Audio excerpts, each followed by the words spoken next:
ఈనాటి కృష్ణా జిల్లా సమాచార లేఖలో జిల్లా యొక్క అభివృద్ధికి కేంద్ర రాష్ట్ర ప్రభుత్వాలు అందించిన సహాయ సహకారాలు, కేంద్ర ప్రభుత్వ నిధులతో గ్రామీణ ప్రాంతాలలో చేపట్టిన అభివృద్ధి పనులు, జిల్లాలో ముఖ్యమంత్రి పర్యటన తదితర అంశాలతో కూడిన జిల్లా సమాచార లేఖను ఇప్పుడు విందాము. వ్యాఖ్యానం సామా సునీల్, కృష్ణా జిల్లా ఆకాశవాణి ప్రతినిధి. ఎన్టీఆర్ భరోసా పథకం కింద లబ్ధిదారులకు రాష్ట్ర ప్రభుత్వం ప్రతి నెల 1వ తేదీన సామాజిక పెన్షన్లను పంపిణీ చేస్తున్నట్లు రాష్ట్ర ఎక్సైజ్ శాఖ మంత్రి కొల్లు రవీంద్ర తెలిపారు. రాష్ట్రంలో అర్హులైన ప్రతి ఒక్కరికి సామాజిక పెన్షన్లు అందించడానికి రాష్ట్ర ప్రభుత్వం కృషి చేస్తోందని తెలియజేశారు. ఆక్వా రైతులకు రక్షణగా ఎలాంటి విద్యుత్ సమస్యలు ఏర్పడకుండా పెడన, గన్నవరం నియోజకవర్గాలలో సబ్ స్టేషన్లను రాష్ట్ర ముఖ్యమంత్రి నారా చంద్రబాబు నాయుడు 78 కోట్ల రూపాయలతో వర్చువల్ విధానంలో ప్రారంభించారు. గన్నవరం నియోజకవర్గంలో లో వోల్టేజ్ సమస్యను నివారించడానికి ప్రజలకు నాణ్యమైన విద్యుత్తును అందించే లక్ష్యంతో 132 కేవీ స్విచ్చింగ్ స్టేషన్ ఏర్పాటు ద్వారా 54,000 నివాస గృహాల సమస్యను పరిష్కరించినట్లు తెలిపారు. స్వచ్ఛ భారత్ స్ఫూర్తిగా స్వచ్ఛ చల్లపల్లి కార్యక్రమాన్ని జిల్లా కలెక్టర్ బాలాజీ ప్రారంభించారు. చల్లపల్లి గ్రామంలో 8,000 టన్నుల చెత్తను పొడి చెత్త, తడి చెత్తగా వేరు చేసి రీసైక్లింగ్ చేస్తున్నట్లు తెలిపారు. స్వచ్ఛమైన త్రాగునీరు అందించే లక్ష్యంతో 8 లక్షల రూపాయలతో ఫిల్టర్ బెడ్లను సిఎస్ఆర్ నిధులతో కొనుగోలు చేసి పనులను ప్రారంభించినట్లు తెలియజేశారు. గుంతల రహిత జిల్లాగా రహదారుల అభివృద్ధికి అవసరమైన చర్యలను తీసుకుంటున్నామని జిల్లా ఇన్ఛార్జి మంత్రి సుభాష్ తెలిపారు. జిల్లాలో దెబ్బతిన్న రహదారుల మరమ్మత్తు పనులను చేపట్టేందుకు కేసరపల్లి గ్రామంలో 14 కోట్ల రూపాయలతో పనులను ప్రారంభించారు.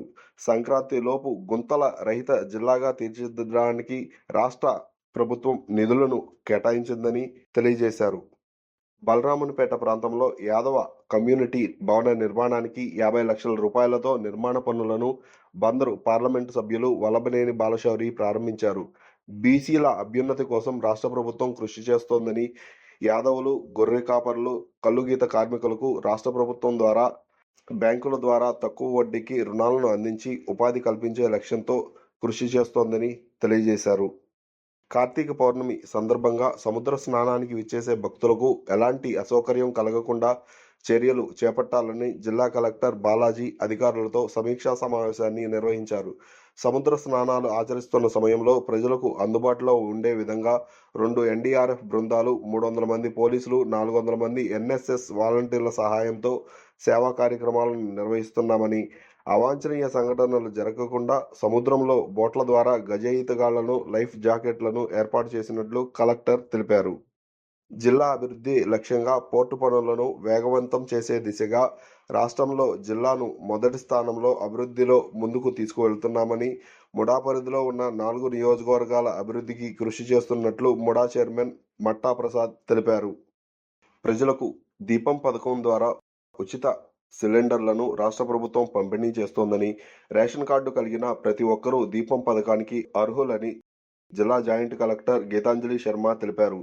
ఐవీఆర్ఎస్ విధానంలో గ్యాస్ సిలిండర్ను బుక్ చేసుకుని డెలివరీ అయిన తర్వాత 48 గంటలలో లబ్ధిదారులు చెల్లించిన నగదు వారి బ్యాంకు ఖాతాలలో కేంద్ర రాష్ట్ర ప్రభుత్వాలు బదిలీ చేస్తున్నాయని తెలిపారు.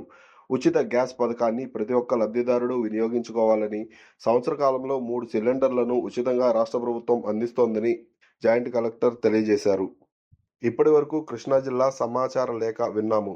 మరిన్ని వార్తా విశేషాలతో జనవరి నెల సమాచార లేఖలో విందాము.